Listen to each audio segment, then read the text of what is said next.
and we did a lot of psychotherapy. And I went into my subconscious and I opened up a closet door, and there was my little 7-year old, like wrapped up and cold, and looked up at me. And I was like, "We did it. We're here. I got you." Like, it has been the most emotionally profound moment to raise myself, I can um, imagine. and to care for me in the way that I need. It was unreal and literally cellular. I mean, I wake up now and my body is in a different state of energy because I went into my body and told it it was safe and that I will take care of it now. Which I've never said. Hi, you're listening to On Your Terms with me, Hayley Ryan. This is the show where two people get honest about the messy reality of choosing yourself. No scripts, no performance, just real conversation about self-abandonment, boundaries, and what it actually looks like to live on your own terms. So let's get into it. Welcome to today's episode. I've got with me Sarah Carter, who is a lyricist and storyteller who, after her mom's death, she travelled across America, which is amazing. So, Sarah, your mom died in 2020 and you got sober. Did you leave your marriage as well? She did. And you retired from 18 That was years? within the year. I just left 19 years of special teaching. I'm still substitute teaching, but I have retired from full-time teaching. And then in that sort of year and a half after your mom passed, you drove solo from Nevada to Nashville for what you call your 1 year of feral freedom. I love that. So that's not just a life change, that is like a complete demolition and rebuild. Yeah, exactly. You just walk me through how that happened. I will, and I'll try to be timeline succinct. So it was March 25th, 2020. My mom had survived 10 years of breast and lymphatic cancer, was in remission, and then got a liver bone cancer diagnosis and was given about 18 months to live. She lived 5 years, so don't worry. Wow. No, she was living with both my sister and I in that time, and we were all really surprised at how long she kept living. But she was a fighter. And then she's doing all these sort of medical trials and flying from where we lived in California to Boston she was basically donating her body to science. And they got kind of towards the end of that they're running out of heavy enough hitter drugs. And then she took her flight back and got COVID and passed away within a week. So oh gosh, it was really bizarre. And I'm a very hypersensitive empath. And I don't think I will ever understand the damage that was done during that time to not have hugs or a funeral or the ability to be with family.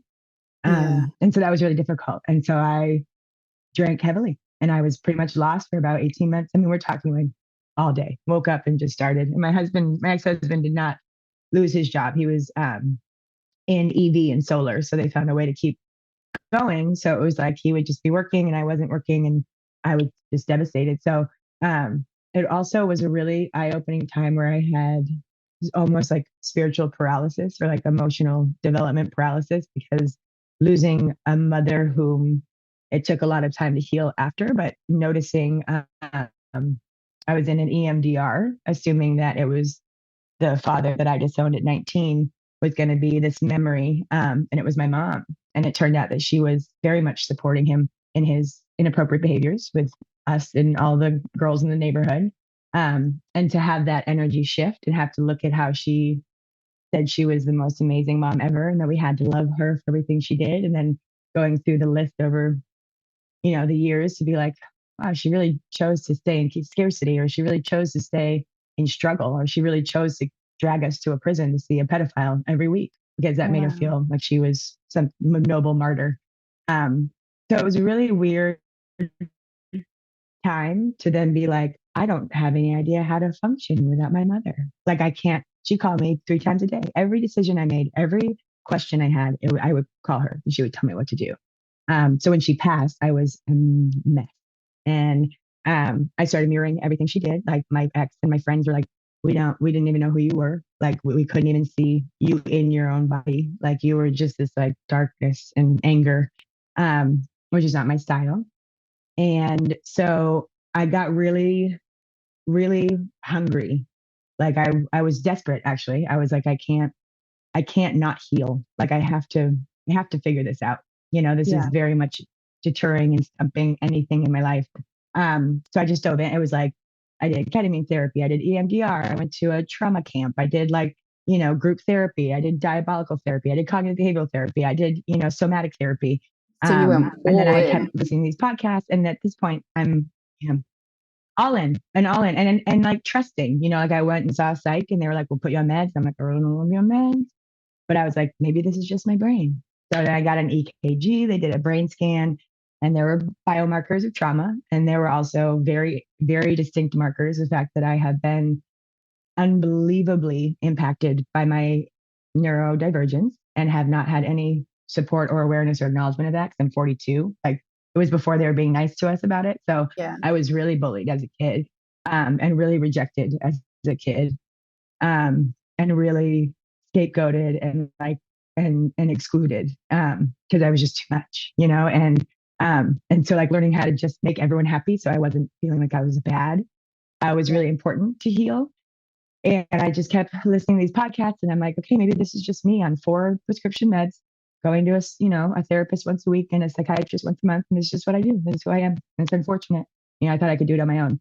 But as soon as I got the brain scan, I was like, this is not okay. Like she can't have my brain. They can't have my father and mother cannot have, they can't take that from me. So whatever we have to do to heal this, I'm doing it. And so I joined a music program for women music production. It's called I Heart My Voice, and is intentionally driven to sort of infiltrate the 98% male producers, and make us more capable of like promoting and producing ourselves so we don't need them. But then I was singing every day and I've never made music every day. And all of a sudden my brain was like, like things are moving around. My body felt different. And I was listening to these podcasts and I heard about psychohypnotherapy. So at this point I'm still on meds and I'm like, oh, this is just the way it is. But like, I love I love hypnosis. I'm like, have a very good workshop in my brain. That's how I've done the law of attraction and all that stuff. Like I can go there. And we started in November of last year. And by January, it was a 3-month program with her. And I went on to go on and on because I'm like, this woman has got it going on. She has written a book and it's like microdosing flow. And it's not any drugs. It's that when you hit flow state, you can literally stop yourself and be like, I am safe, right? Am I safe? Do that inventory and then kind of like reset your nervous system to be in the flow of the stress instead of the reaction of the stress. And we did a lot of psychotherapy and I went into my subconscious and I opened up a closet door and there was my little 7-year-old like wrapped up in cold and looked up at me and I was like, we did it. We're here. I got you. Like, and it has been the most emotionally profound moment to raise myself. I can imagine. And to care for me in the way that I need. It was unreal and literally cellular. I mean, I wake up now and my body is in a different state of energy because I went into my body and told it was safe and that I will take care of it now. Which I've never said to it. And I've never trusted that because I was told I'm not trustworthy because I'm so energetic that it's dangerous or scary. Who was it that told you that? Which is like, it's a weird word. What's that? Oh, everyone. Oh, I'm a lot. That's what people love saying I'm intimidating, which is always like really annoying. I'm 5'11", but I was 5'10" in 5th grade. Like I'm not scary. I wasn't like making buddies. I was just really good at sports. So I like didn't get totally exiled, but I was like a big awkward kid. And it was always that like, you're really intimidating. You're a lot. Well, you're like a lot. And I don't know. And I love this, Haley. Like I've asked people now in my stand-up that I'm trying to develop. I'm like, do people get feedback? Because I feel like I get a lot of feedback. Like people love being like, can I give you some feedback? And it's always like, it's like, what's going on with you? Are you on drugs? Are you on a lot? You're funny in my second half. Like, you know who you are. You know what you are. And I'm like, actually, no, I don't think that's true. All the time, Haley. I have no idea. Like, and I'm here to be the Buddhist that I am, to be like, I'm you, let's talk. But not if it's that. That's crazy that people just come up and say stuff like that to you. Out of their way. Yeah. And the are you on something when I've been sober is like, so I got 86 from a bar. They were like, yeah, you're just dumb. I can tell you're on something. And I'm like, you just don't want me here. That's okay. like Yeah. this is my life. So up until you decided to sort of take control of it, did you feel like you were kind of just performing to please everybody else and be what they kind of wanted you to be or what you thought they expected you to be? Yeah. Oh yeah. Oh yeah. I mean, as a woman, right? It's like I was given a very tight box, and it was like, unfortunately, my mother was a bit of a weirdo pervert. So she like raised my sister and I to be very flirty, very, very misogynistic, like intimidate men and women to be like, that's the man power and men have powers. That's how we get it. And that has thankfully been canceled. But I'm also having a very hard time figuring out how to engage as a feminine in power in the world, So Yeah. it's like a very important role to me that I really want to take care of. And I think it's shame. I think it's shameful. I think actually, if I want to say it more articulately, it's that I have been relentlessly committed to identifying as a feminine ally and as a feminist and as a woman who wants to be present and in her power and heard Yeah. as an asset to this world. And that is not something that's handed to us. Like we are born in these bodies, and a million thousand years of karma is put upon us, and Yeah. expectations and assumptions. I mean, the fact that I don't have children is like mind blowing to some of my family members. And it's like Same. I got to make that choice, right? And it's like, wow, thank God, Haley, right? Like at least we got the choice, because that's like Yeah. those are kids who are gonna be.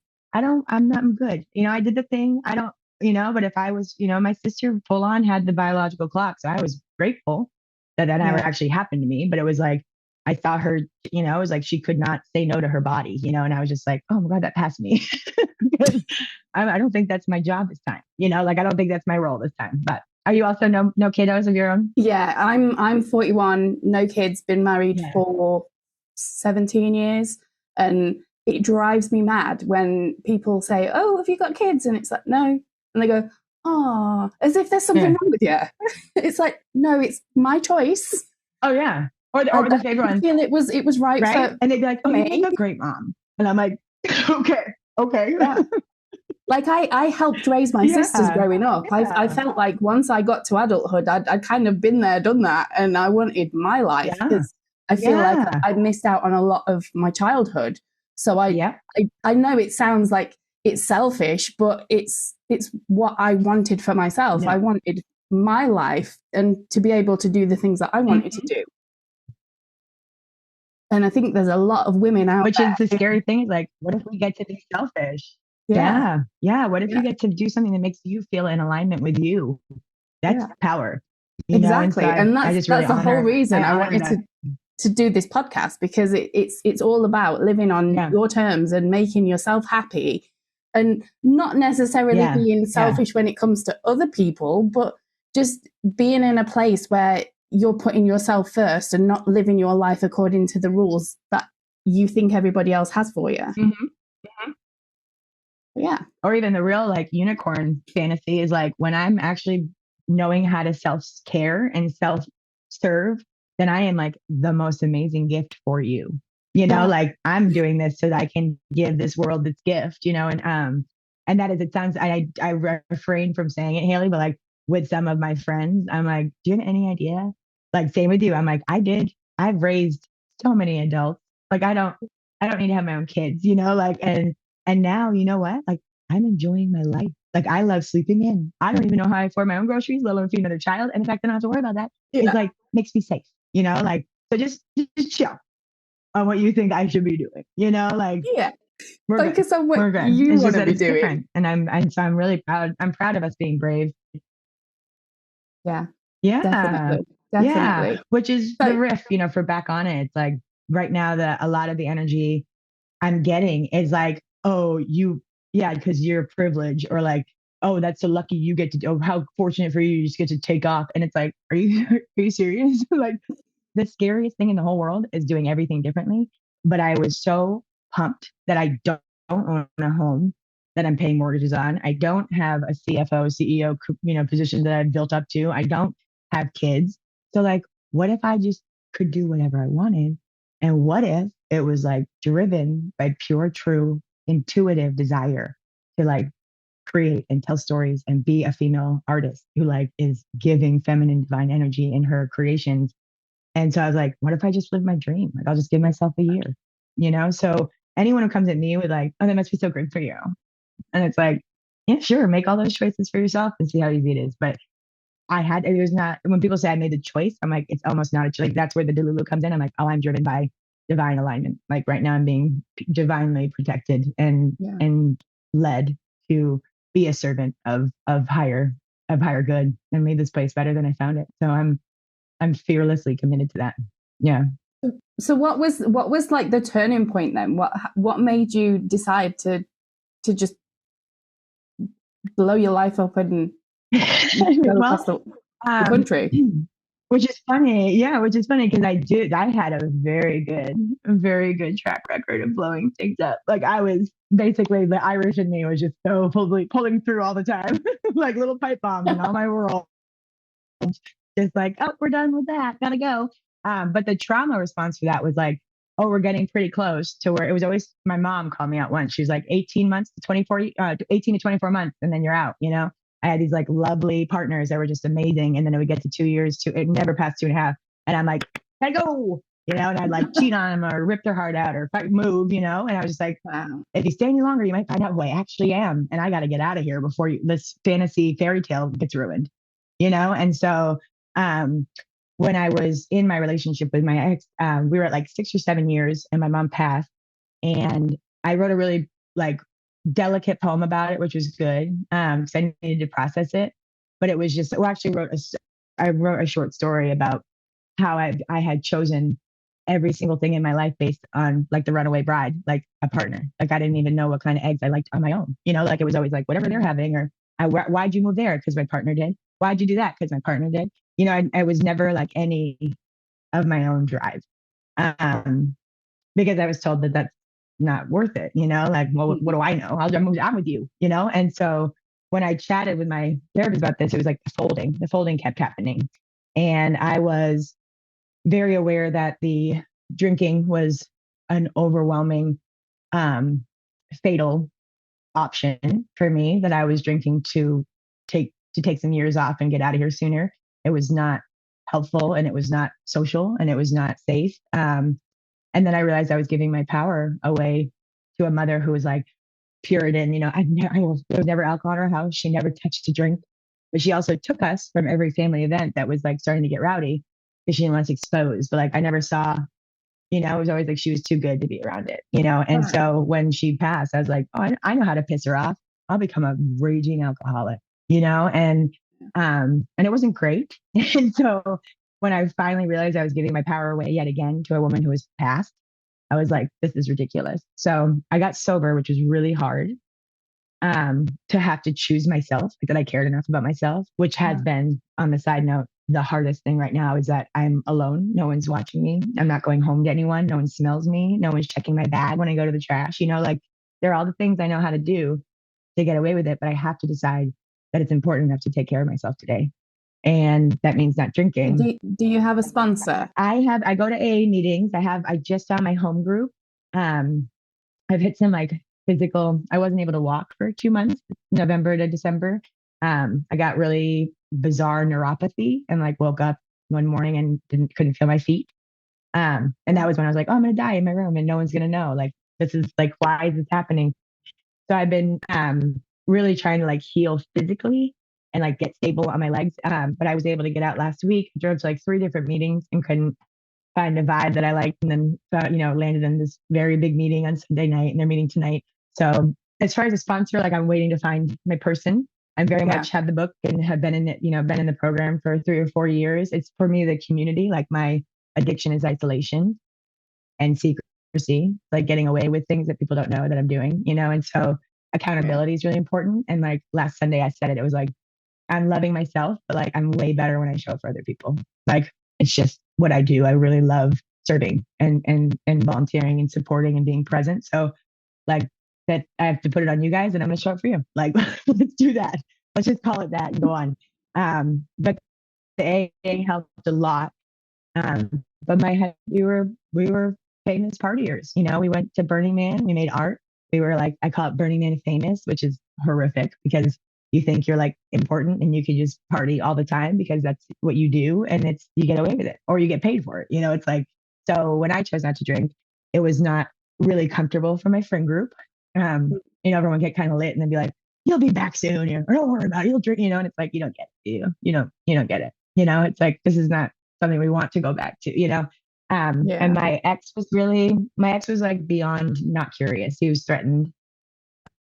There was a hospital visit I made myself take in 22, right before New Year's, Christmas, because I just couldn't manage anymore. So I 5150'd myself, and he was devastated because he wanted to just take me home and make it better. And I was like, this is bigger than us, and you can't. And he was very wealthy, so he was really mad at me because he's like, if we'd actually planned, we could have like put you in a nice rehab, but like you just threw yourself in and now it's involuntary. So now you're going to Sacramento institution for 4 days, which is very eye-opening to be in a public institution with mental health issues. And I was, screaming at everybody that I wasn't detoxing. I was bipolar and traumatized from my dead mother. And they're like, no, you're an alcoholic. I'm like, no, I'm not. Stop saying that. But after that, it like clicked. I was like, I want sobriety. And then I committed to 2 years with my ex with therapy. Went to couples therapy once a week. We tried, and then we got married, and then we tried for another year, and it just wasn't a thing that he wanted to do. He no longer had a role to save me, or fix things when I messed him up. And I think that was really a real reality for him, is that he didn't have a role that he wanted in my life anymore. And I didn't want him in that. I wanted him to grow into a different role, and he just said that he couldn't. And I said, so I have to go. I was kind of hoping for him to be like, I want to try, but he didn't. And that's okay. And so it actually ended like he was actually the kindest person to me during our divorce because everyone else just like didn't know what to do. And he just wanted to make sure I was okay. He's a very lovely human. He just wasn't ready to end the party. So when I got sober, that became really clear that like I needed to change my community. I had stopped teaching.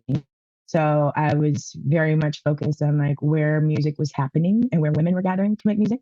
And my little impulse divine brain was like, go to Nashville. And so I went on my divorce trip with my best friend. Yeah. And I was like, when I got home, I was like, I gotta go.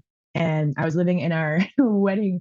We got a trailer for our wedding because we do a lot of cross country with our dog.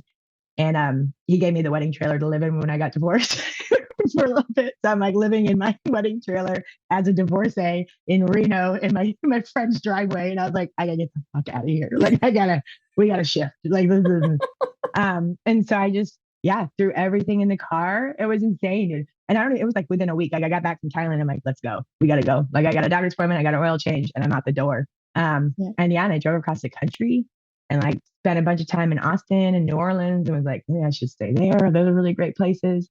But I just kept driving and I got here and we thought my car was stolen for the first 8 days with all of my life in it. So it's been an opportunity to like really keep moving, like, cause at that point I called the ex and was like, just take me back. Like I've lost everything. I don't have anything. I need to just go somewhere safe. And he literally was like, I believe in you. You're going to be fine, which was the best thing he could have done. But that is the one and only time I've like reached out and been like, I fucked up, otherwise I'm like, I have to do this. And he's been really great. He's like, I see who you think you are. And I support it. I think that you are that wonderful woman too. Like, go do it. But we're not going to do it together. And that's like really so he's kind of found that rescuer role then, but without being a partner in it. Yeah, bizarre enough, like the reason I think I always want to help share this story is because I was so convinced that I was incapable of doing this for myself. I took my headphones out. I'm like, so you were saying about the reason you want to share this story.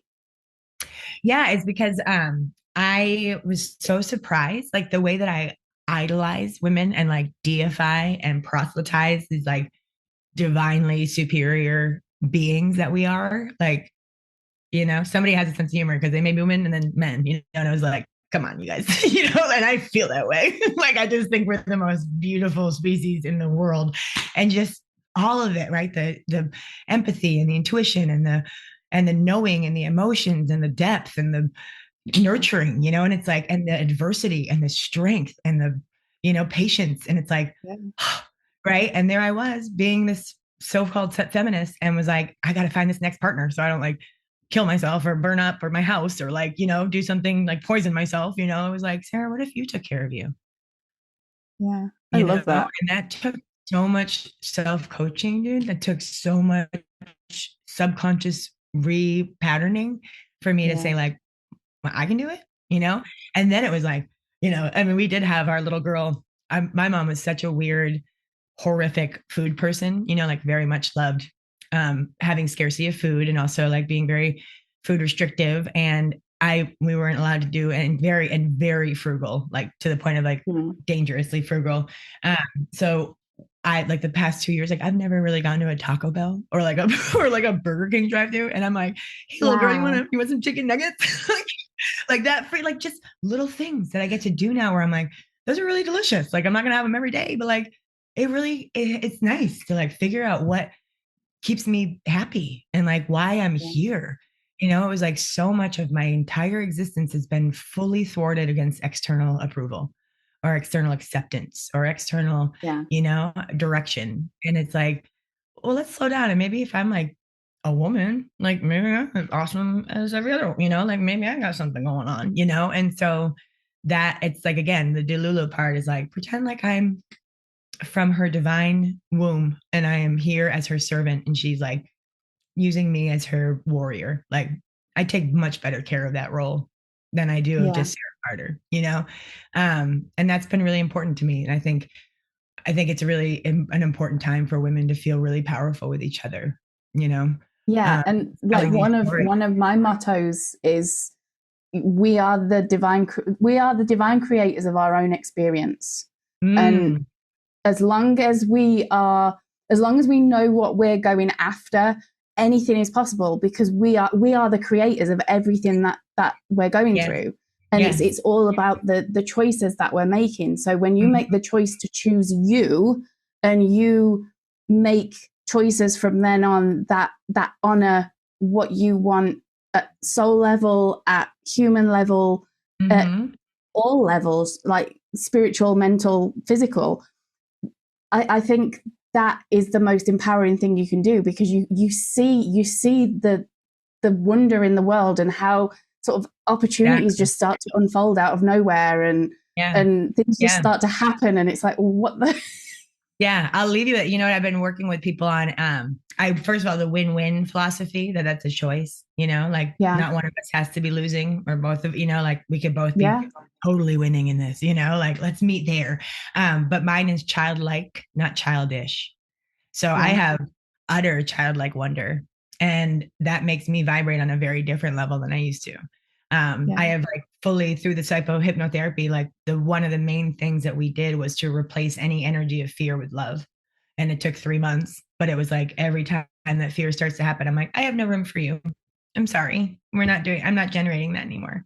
And literally like what you said, it was not just, I didn't know how to do all the things of like, I can take care of this and nurture it. So instead I was like, let's just do a thing that seems like it would put me on a path towards that or like feel more secure in it. So I got safe away from that, alcoholic community. And I got into a space where I could develop myself, but more so like I recorded my second song last night and I've never, ever, Haley, experienced such an incredibly pure, overwhelmingly like endorphin, dopaminic high of my life. And it's because I'm fully aligned in what I'm doing.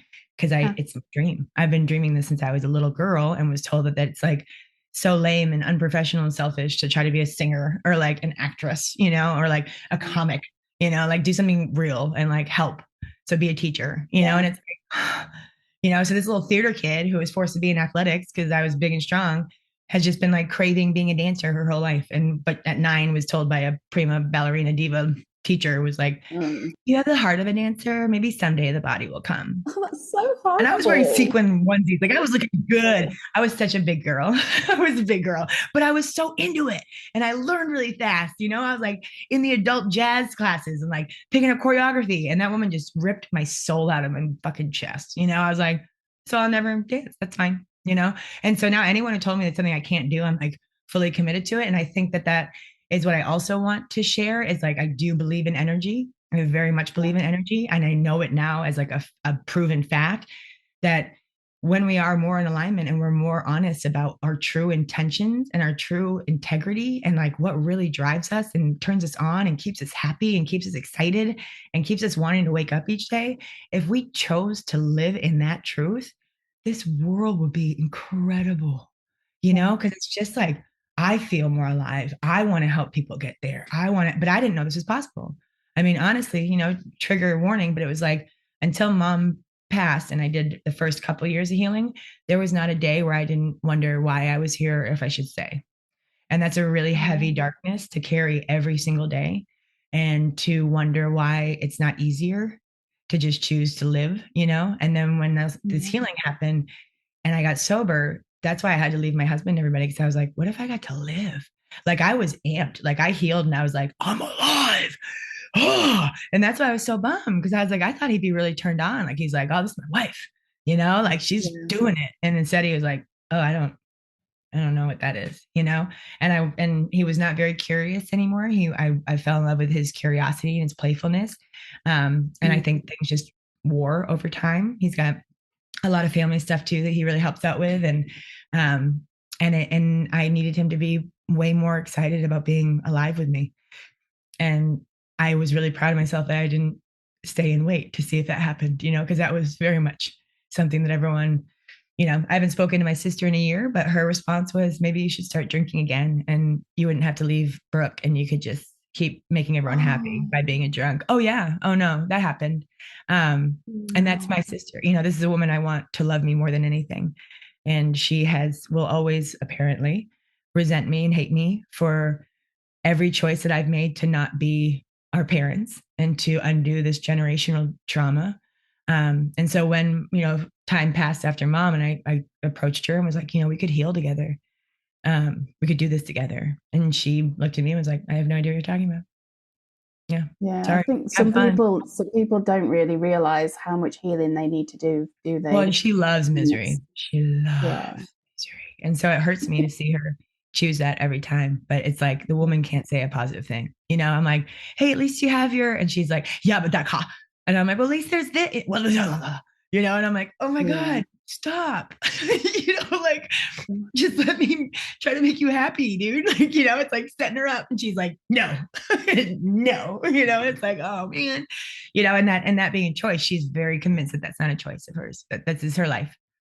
And so she wasn't So born like, how does that weigh on you then? Because obviously, like if you've got people that you feel like you want to earn their love and you want their love more than anything in the world, and they're saying, well, you're doing the wrong thing, go back to the life that you had before. How does that kind of affect you now? So that was my folding. That was what I had to get out of, was that I was like, well, my sister, so she's probably right. And so having that agency and that honor in myself, I literally I looked at her and I said, this is so sad.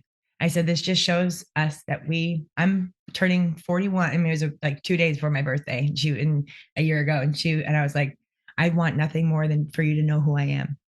I want to be your friend, And I was like, the fact that you just said that to me means you have no idea who I am. You have no interest in knowing who I am or what I'm doing.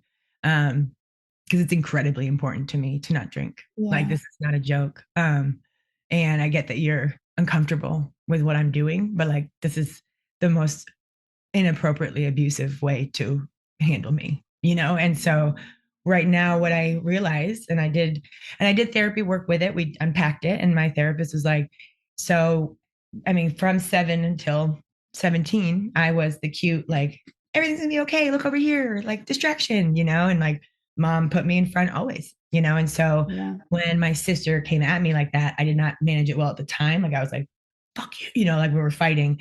But my therapist was like, well, you put your little girl in front of you to contain your sister's rage, to be like, you can't be mean to her, right? Like, here's she. And I Mm. got so like hurt. Like I was like, I'll never do that again.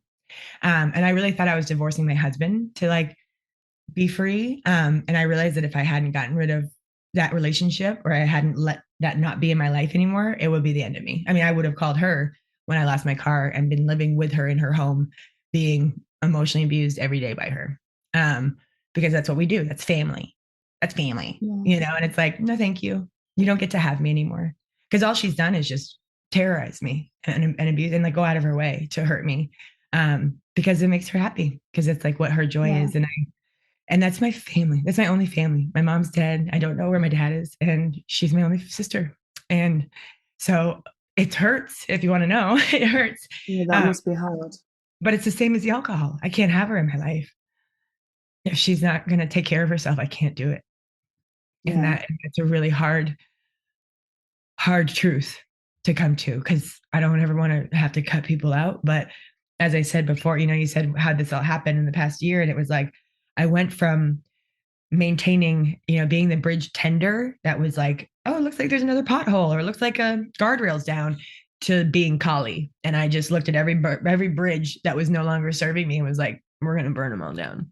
And I've never Yeah. acted that purely, like that thoroughly. Like I'd always done it with kind of like some coercive manipulation of like, I'll get them back or they'll notice, and this time it was just like, I cannot.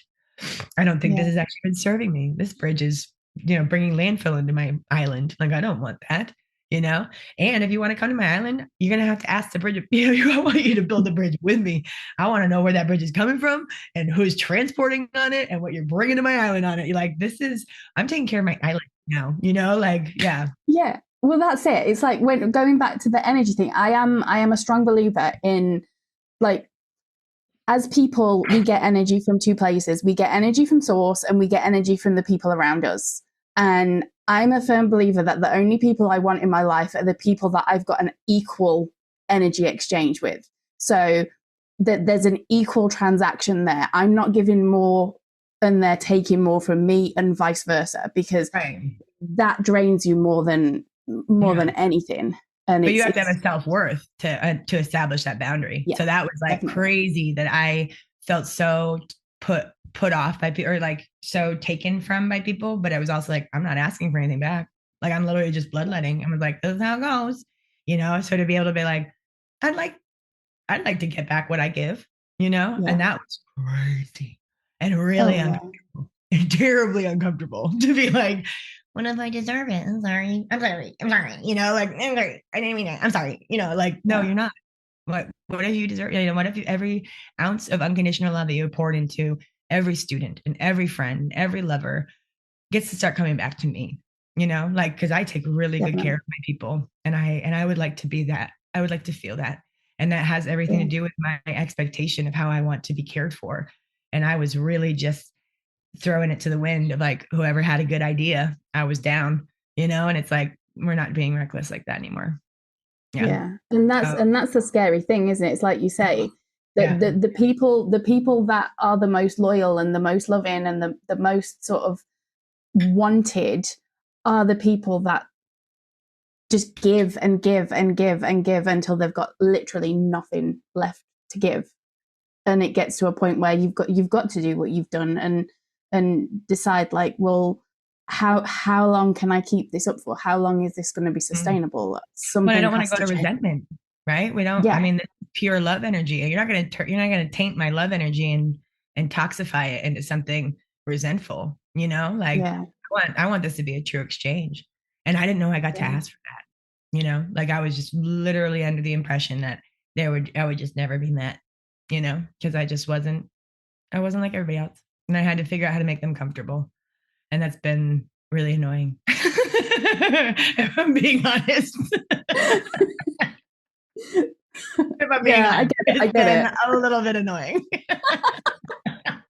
But yeah, it's hard because obviously, like, there's always some more work that needs to be done, and no matter how much Yeah. healing we do, there's always little things. Like for me, like I have a lot of issues with self-worth, specifically from a business point of view when it comes to like pricing and things like that. So I'll be Yeah. like, oh, this isn't selling as quick as what I want it to sell, so I'll just reduce the prices or I'll give something away. And I have to, I like, even now that I know about it, I still have to sort of catch myself in that and go, no, that's fear talking. That's not what we're going to Mhm. do. So Mhm. where do you still sort of see yourself trying to figure things out or slip in? Girl, I wish. I'm so glad that you're human and real because I am very childlike. Okay. And I was born in 84. So I call us the in-betweeners. Like we were born in analog, but we like I'm 84 transition. too. Right. Right. And we have gone through some real transitions. And then everyone's just expecting us to be like cool with everything and like know what we're doing. And I'm like, I Yeah. missed a lot. Like I was in a monastery from 2011 to 2013. And when I got back out, like social media had happened. And I was like, I'm a teacher. So like I never really got into it. And now I'm turning 42 in 3 weeks and I can't get a freaking regular job without an Instagram page or without a LinkedIn. And I'm like, uh, and on top of that, like I am highly intelligent. I will state this for the record. I have a MA plus 60. Like I'm very close to a doctorate in education. I just don't want to go into administration. But I love school and I love learning. But I'm a little bit more into the like, yeah, it's all happening for so I have been like fully scammed, or attempted scammed. The internet is not a nice place to me. No. I like, and that's where I'm really struggling is like authenticity.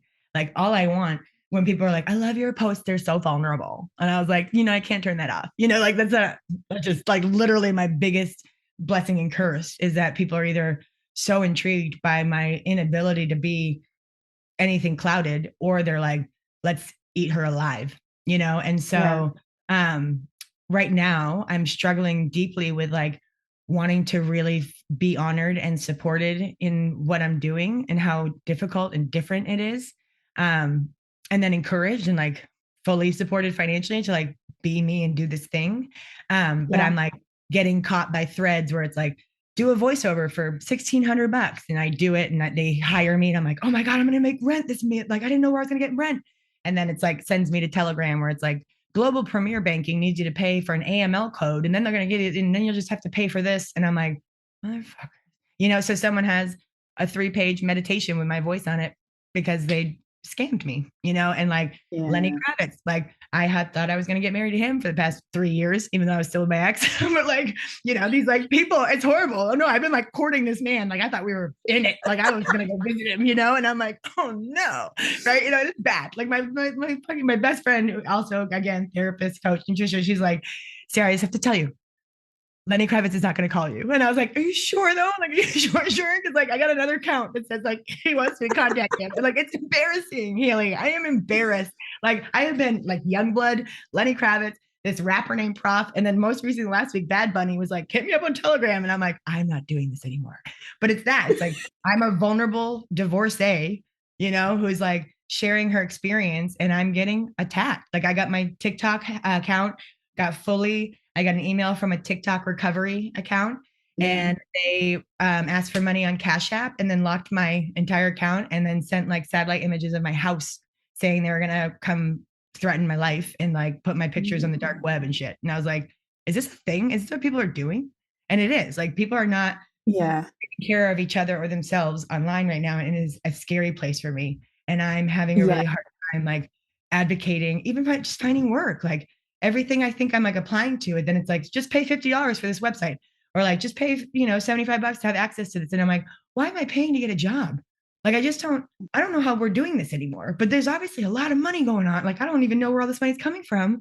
But I'd like it to come to me. And I don't know how, like, what do you want me to do? Like, and then all the giveaways, but then you have to buy Bitcoin, and at first it was, Yeah. men who are like, I'll be your sugar daddy. And I kind of ignored those. And then it was like old, apparently, supposedly, old white grandmas who are like, I love God and I want to help you. And then I'm like, just buy my Bitcoin. And I'm like, God damn it. Like, I don't want to buy Bitcoin. If it's a giveaway, then give me the money. Otherwise it's an exchange. Like that's what you're doing. Like, you're asking me to buy something to get what you think you're going to give me, which I know you're not, like, So I'm struggling immensely with this real spiritual surrender and then this real messed up AI world, matrix world, Yeah. like I just don't get it. And I love humans. I love humans. Like my superpower is like being a charming human who like makes eye Yeah. contact and hears people's voices and listens. And that is Yeah. just something that's like, I don't know. Well, I don't know anymore. So I'm struggling with that. I really want to be in a human world. Yeah. yeah. It's Yeah. funny, isn't it? Because we always tend to do it. We go sort of 2 steps forward with technology, and then it kind of feels like you're going 10 steps back. Oh, And I it's do feel that way. crazy because the scammers are so sophisticated They nowadays are. with all the technology that's there. But Oh, then at the girl. same time, you'll Yeah. go on social media and you'll see something and it's so clearly AI. But Right. then there's Yeah. other things and you're watching it and you're like, I don't know what's real anymore. I don't. Yeah, we don't. But the fact that, so for me, the biggest danger that like flutters my intuitive heart is like the deceit, that someone's Mm, trying to get away with something that they're not makes me yeah. really uncomfortable. I do not like that. That's what makes me go like, oh no, thank you. Like, Mm, so AI or not, if you're not even in integrity enough to be presenting your own thing, then I already don't believe you. So yeah. that's really hard for me because this is going to be a new way of communication, supposedly, and I'm like, oh no, no, oh no, oh no. Computers can't have empathy and they can't have conversations and Yeah, emotional nuance and all that sort yeah, of normal stuff that you get in everyday conversations with people. yeah. And I think if that's the way the world's going, it's like I see AI has got uses Mhm. and it's very good at sort of doing certain things. But I Yeah. think the over reliance on it is quite scary.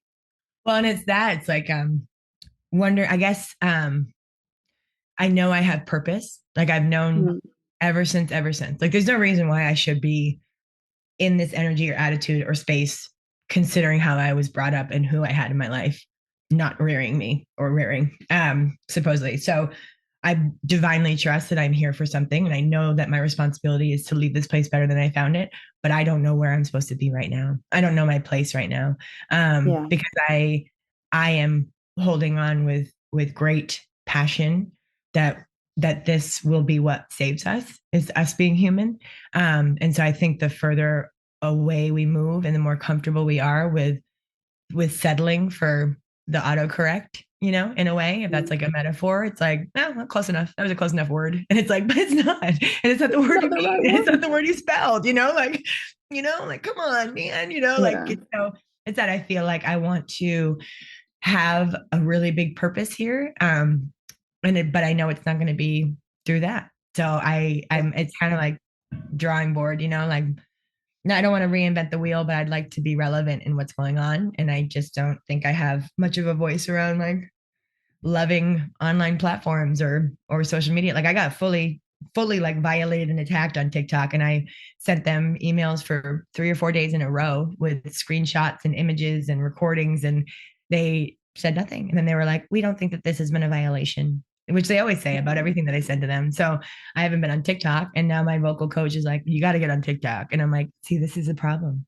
This is a problem. Yeah. Like I have a moral turpitude that is like, so, and I either have to surrender that and learn how to do this new thing that we're doing, but I don't really want to, like I like having values, and I like Yeah. having care of human interests, and so I don't know. Yeah, that's been a really hard stuck place for me. Yeah. And I'm 42, and like people just love making up stories. It's like, it's like, don't even get me started with the kid, kids alone. And then it's like, you're not married and well, what do you do? And it's like, I'm not going to make sense to you, but I'm also not No. here to do that, like maybe I'm And like your, outlier today, and like, just be still, yeah. And like just, I love that mentality as well. It's like I'm not going to make sense to you, and it doesn't matter if I do or not because I make sense to me. well, and also I truly believe that, for all of the outcast feelings that I've felt in my life, I am going to be the gift of a community where we have chosen tribe and are being chosen by Yeah. each other and really loved in a safe space and community that is built around that, of that, Yeah. opposite response to being so shamed and so scapegoated and so outcast and so black sheeped. It's like, let's Yeah. take care of each other. If they Is can't handle us, let's handle each other. Let's just take care of each other. so is So that something you're trying to build like with your music? yeah, yeah. And I just so my first song that we recorded, it was like very like angsty, because all the different songs are like about the situation where the woman submits, right? Or submits to a story, or submits to a role, or submits to an addiction. And this one is like very much the, sex slave mentality of, like, the title is There Is No I. So there's no I Mm. without you. Why would I even try? Like, dress me up, take me out, tell me what to say, tell me what to do. I'm just here for you. And when I hear that back now, I'm like, oh fuck yeah. Right. Like, it's really about like, that's, some people believe that that's a true story, and like, how would that feel? Like, if it's something you're choosing to give up and you want to be in that role of like complete protected safety and that's established, cool. But what I'm saying is, a lot of us choose these things because we think it's the only thing that anyone wants, is to just have Yeah. this like lover that's down to do anything because they're there for you. And it's like, and then last night, I've been practicing sobriety for 5 years, but I've been like pretty sober off alcohol for about 3. And I have this song that, again, what goes viral, what will people like? And the chorus is, I love drugs, never sobered up. I love drugs. They really pick me up. And it's like a real big banger anthem, but it's all about like, the bridge is like, I've never been normal. I've never been sane. That's because my brain loves the pain, like, and it's there. It's like, I snort and shoot and smoke to mainline my brain so you can call me insane. Right. So Yeah. you get to have validation in why I'm acting this way. But I was born this way. And and I'm doing these drugs because you guys told me it would make you guys more bearable.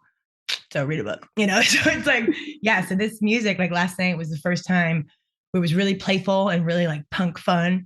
And I was like, oh my God, and it was really in the first time of the 2 or 3 years that I've been trying to just do music where my recording sounded like a voice I own, like I was Yeah. weeping last night. I was like, I haven't heard my voice like this, in its comfort, in its power, in its truth, ever before.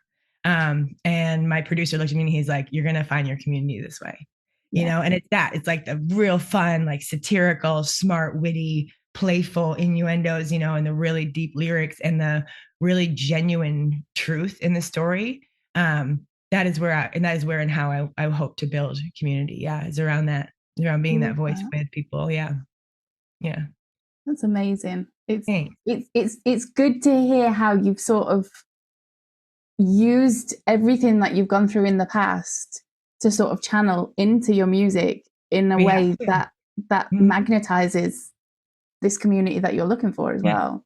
Well, look at you It's smiling. kind of, We have to do that. This is alchemy, baby. This is alchemy. yeah, We get to choose how we're going to make this concoction, and that's, exactly. yeah. So thank you for seeing that. It is. And I think that's really important to mention, is like, this is the same with the sobriety. It's like, it's not easy. Healing is not No. easy. Like my friend, called me and was like, he almost is about to hit 1 year of drinking, but of course he like did it just to see if he could, and like because of an ex-girlfriend that he was trying. And I'm like, okay, well, so let me know how it goes. And he texted and was like, it's just really fucked up because when I don't drink, I have to feel everything. Mm. I was like, yeah. Like, it Yeah. wasn't like I stopped drinking. It was like, yay, I feel great. Like, no, it was like lifetimes of like just suppressed stuff, like, but that's the freedom, that's the clarity. The clarity I have now is because I created space for me to handle the pain, so that it no longer drives me. Like, I am the driver now. And I've got a cute little, Volkswagen Bug with the sunflowers and the little wobbly things on the dashboard and all the bumper I stickers. love I'm like, it. I'm that girl. I'm like, I'm the one I drive past you and you're like, so cute, like, that's me. I'm doing that. That's what I'm doing now. So yeah, it's like, and I think that that's really important for people to be like, just make a choice for you. I don't think people are listening to themselves because they were told that's dumb, or like, that's not what people do. It's too woo woo. And it's like, I think we have the answers already, you Yeah. know? And I sat at, I mean, I stayed, I got engaged. The universe is hilarious. She's so funny. And I was about to go off the handle in 2011. I got into San Francisco and realized that I maybe was an attractive young woman and like was fun and could party. And so I was teaching all day and then doing my waitress job to make actual money. And it started to become like a burning the candle at both ends. And then I was like, not sleeping and just going back to work and like not great. And then I had a couple really tough court cases with my boys of color who were, like I knew that there's nothing in my institutional power that would stop racial profiling from that cop arresting my kid who just got approved to be on the football team, like what, and just in a moment it's all over. And it's like, I can't do this. I'm not doing this anymore. And I was going to just become like a waitress stand-up comic and just absolutely burn San Francisco down single-handedly. And the universe gave me the most attractive human I've ever seen in my life. Like I was just like, yeah, right. Like these men like that don't like me. And he asked me to marry him. And he was like, we're going to get a farm in the Big Island and like have our own food and have babies. And I was like, fuck it, let's do that. And he's like, I just have to do this one thing first. I'm going to go learn how to farm. It's at a monastery. And I was like, oh, deep, cool. Like I do yoga. No, this is a Soto. Yeah. Oh yeah, Haley. Oh, we're laughing now. Oh, we're laughing because it was a silent Soto Zen Buddhist monastery. Those motherfuckers did not want me there. Like they're like, who brought this bitch? Like people don't go in relationships. People don't go when they're happy. People go there for like recovery and like they're studying the dharma of suffering. And I was like, what's up, everybody? I'm here. They were like, shh. Like 2 years after the monastery, no one was allowed to shush me because those motherfuckers, they'd shush me all the time. I wouldn't even be talking and they would shush me and I'd be like, and they'd be like, you're big. Your presence is too loud. Yeah. They're like, you're just being loud with your body. Yeah. Oh no, when you stand in shashu like this, like very formal in the circle. And I would like come in and like stand akimbo, like hands on the waist. And they'd be like, you're taking up 3 people's space. Like check in with yourself, Sarah. And it was true. I was a feral human, Haley. Like I had not been raised and I thought I was just going to get away with it. Like I was like, cool, I'm just here to, and then we took one of the priests being like, what about boundaries? And I was like, oh, I'm a fenceless pasture. Like and she was like, oh no. And that was the first time someone was like, that's not great. Like I've gotten so reinforced by it. Everyone was like, oh, she's a free spirit. And it was like, no, that's dangerous, sweetheart. Yeah. And like, no. And then, like just looking at me and staring at me and saying nothing and then going, I'm really sorry, and me just losing it. Like, I don't know why you're saying sorry. I mean, I do, but thank you. I don't, right. Like it was all there, and I stayed there for 2.5 years and they reared me as a human. Like I call it like my Jedi training. Like I was in like a Dago bus. There's no phone. There was no, you could do a communal computer internet once a week or so, but like you were there to study and to train and to sit still. And when I left, they were like, that was really sweet that you stayed. Like, you're not a sitter. Like, we love you, but like do something with movement, like cool, you stuck it out, but like, get the fuck out of here. Like you don't come back. Like, wow, that's neat that you thought you could just hang out here for this long, but it's time to go. Like they call it the hippie interloper rule. Like they're like, hey, you either got to go be a monk or like, get the fuck out of here. So that's been a really late blessing that like I really needed to learn how to care for the world and my community because that meant how I cared for myself. And it was an intentional community. I mean, there were like things I changed for everybody because I wanted to make them feel safe. And I didn't realize that my behavior made people unsafe because I was unsafe. So it was a really beautiful reflection. Like it was always like, we're on a spider web, Sarah, and if you're jumping over here and Kathy doesn't like jumping, she's over here, she's not going to be happy with you, like no more cussing, no more this, like come early to the meeting and don't do that, and it's like, okay. And their feedback was love. I mean, their feedback was like, we see you, like we very much see you, sweetie. We see that you are quite, like, yeah. Well, and it was just like, quite powerful. They're like, believe. Yeah. They were like, we see that you are a spiritual seeker. We see that this is like important and we want to nurture that, but we also really want to like help you figure out how you can help. Cause like you got something really powerful in that belief system, So it was a really, the universe is funny. So funny. So On that note, then, what advice would you give to somebody who was still stuck in those patterns that you were in way back then? Um, Dream fearlessly, listen closely to yourself, and believe in your truth. Love Yeah. that. Yeah. Absolutely love that. That's What's amazing. yours? What would you say? Um, Set boundaries and Mm, make sure that you honor them for you, not for other people.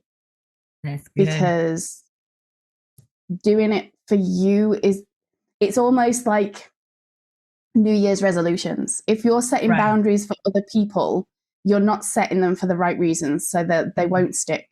Whereas Exactly. when it's something that you actually feel like you need or want, you're Mhm. more likely to stick with it, because even when you get a little bit of resistance at first, once that initial resistance passes, because nobody likes it when somebody that usually just drops everything to look after them and do what they want Right. goes, no, I can't do that now. Nobody Yeah. likes that. So you're always going Yeah. to get some pushback and resistance.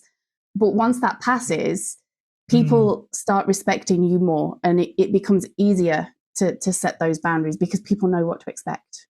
Yeah. Well, you're braver than I am. I had to say that. I have to mention that because you are staying in the community that you're in to ask for that change. And Yeah. if I don't feel like people are willing to meet me in that, because when things happen to me, they're like, this must happen right now. Like it is overwhelming that it's like, we're Mm, not waiting. Like I don't stop and think like people call it impulse, but I'm like, I think it's just really true intention, like really pure, like that feeling happened. That means something needs to happen. yeah. And so I do things quickly, but also like I strongly, firmly believe that I could not, that it would be far too much more effort and energy and almost make it impossible for me to do the thing that I'm determined to do if I continue to try to, recruit Yeah. all these people that were already in my life into my new life, which was really painful. Like what Yeah, I I would can love to imagine. hear, like you, to be like, hey, so I'm not doing that anymore. And so it was interesting you said that, and I was like, I had to move away so I didn't have to tell anyone that, because it was Yeah. too painful to See, have them say, I don't like that anymore, or I don't want that, or I don't agree with it. So I was like, I'll just leave, and then I'm gonna get to do whatever I yeah. want. But that was then the really terrifying thing where I was like, I get to do whatever I want. I get to do whatever I want. Oh no. Oh no. I should not See, be unsupervised. Like this is not. Oh, I've had to do that with some things like jobs and things like Yeah. that. But Yeah. with my close friendships, certain family members I don't speak to anymore because, a bit like you, Mhm. it's like, do what makes you happy as long as it's what makes us happy. Yeah. As long as And it fits our story. that's a negativity I don't need in my life. So, but I've been Yeah. quite lucky Yeah. that the people that I'm most close to, once they've got over that initial shock and realized why I've put those boundaries in place, I think communication Mhm. is the main thing. I've been quite lucky Oh, that they've right. I been mean, who couldn't susceptible to be it. like proud of you? Yeah, Exactly. What are their responses there than like, damn, I'm proud of you, yeah, like, but it's not for everybody. So I'm really proud of no. you for doing it. And Yeah. I think it's different for everybody as well, isn't it? Because some people are going to be in positions like more like you, where you've got people basically, no, I don't like this version of you. Go back to the Yeah. version you had before, because that fitted my life better. Oh yeah. It made her life look a lot better. Yeah. When I I was think I think for yeah. people who are ready to choose themselves, that's something that you need to sort of weigh up: is at what cost are you willing to accept to walk Yeah. away and Hmm. choose yourself. And it was funny because like having not have kids, right? It was when I did do that one particular psychohypnotherapy session, and I kind of retrieved her from the closet after the initial grief and sadness of the reality of the fact that I had to hide her at that age to protect her. Mm. And that's when I got really big so that no one would sexually assault me. Because no one likes a big girl. And I was hanging out with her, and I was just like, we're gonna take care of it. Like it's like it felt rude before to feel like to prioritize myself. Um, but it was like, what if I had a child? Would I have stayed in my relationship with my ex? And so it was the opposite feeling of like, I have a child. I need to get out of here. I can't Yeah. stay when I have a child to raise. and it was a really bizarre responsibility feeling. Like there was like not, it was, an, it was a, and it was, it wasn't physical, but it was a lot of abuse. There was a lot of, domestic, emotional, verbal abuse going on. And it just took a lot of me, again, like what I say, like trying to like kind of put off a little bit more on an external um purpose. So it was like, well, if I have a kid, I can't stay here, and that Yeah. wouldn't have happened otherwise. It probably would have been like, well, this is what I get, and at least I don't have kids, and they won't have to like see me choosing not myself every time. um yeah, it's just been weird, and I have to trust it because there's like really no rhyme or reason why I've chosen to be so relentless about healing and having Okay. it be constant and never being a done thing. But I want to heal that. When I say I want to heal the world, I really do mean that. I really do mean that. I feel like if we just realize that it's an option, I was broken. I mean, I was on I was on like Seroquel and I was on antipsychotics. I was on mood stabilizers. I was on antidepressants and sleep aids and all this stuff. And November to I stopped taking meds about 5 weeks after I started working with Lucy, my psychohypnotherapist, and there were Mm. no adverse reactions. And then I just quietly didn't take meds for a year, and my ex didn't know, and everything was like better than it had been. And then when I told him, he kind of freaked out and was like, "Lucy's not a doctor. You can't be like not taking med." And I was like, "I feel fine. Like I've never felt better." Um, and that also comes with me feeling like I was able to heal on my own without having to be in the pharmacopoeia, which is not for everybody. Like I really had surrendered that was just going to be part of my reality. Mm. And I was misdiagnosed. I was not bipolar. I was CPTSD. So I want to give people the chance to like, if we're being so sensitive and open and trying to love and include and have inclusion practices with our different varying brains and our different developmental brains right now, um then let's really look at our brain. I'm really here for the other 90%. Like that gray matter fascinates me. Like I'm like, if we're only pumping at 10, like let's go. Like Yeah. what? Like come on, you guys. Maybe that's where like unicorns come back and like we start having flight opportunities, like we can make rainbows happen. Like so it's that curiosity of like, why not? And I think a lot of people are stuck with why me. And it's like, Yeah. we gotta, yeah, I want to shift that. And it's easy to do why me, but why not you? Or Exactly. why Why not all not? of us? So I'm really trying to hold that win-win for everybody. It's a thing. That's amazing, and I've really, really enjoyed talking to you. You are Yeah. an absolute breath of fresh air. It's Oh, thank I you. think it would be impossible to speak to you without smiling at least like Oh, please. 95% of the time. I said that I was like, I'm just gonna meet with Haley and charm the pants off of her, make her Yeah. smile, and tell some jokes, and we're gonna have a great time. Because I was nervous as shit this morning. I was like, this is it, because it's important. I want to take care of this, but it's exactly what you're doing. I mean, if I were on your end, like sending out an email asking to meet and speak with people, I would be beside myself. Like I would just be so, what a cool thing that you're doing. Oh, thank I just think you. it's awesome. So I'm really honored to have been seen by you and chosen to like engage, because this is really important work what you're doing, and I really am grateful for you. Thank you. And I'm grateful for you for coming on and chatting with me and telling everybody your story. Yeah. Um, obviously in your quest to heal the world, do you want to let people know where they can find you and the music you're working on? Yeah. So my stage name is RGC. It's I don't know if I'm allowed to cuss, but before it stood for Rusty Gutter CUNT, and now it's Rusty Gutter Creations, so that all the families and friends can enjoy it. And RGC is on Facebook, and RGC is me on Insta as well. So, and I will think about doing a new TikTok, but I'm just basically have been putting up. I was never really a social media person either. And I've been trying to like document this year of like meeting every moment and like applying to jobs at 42 and living in a very weird housing situation at 42, like going from my beautiful, very, very, very resourced, very beautiful, from growing up in a trailer, I was living a very beautiful life with my ex-husband, and he was very generous with me. And now those are things that are just different now.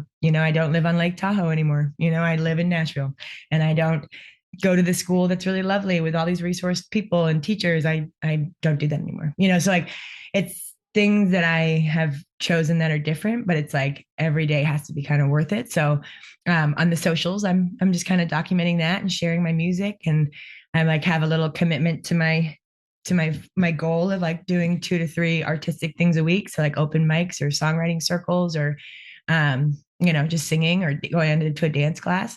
And so you can check out my journey there on the socials.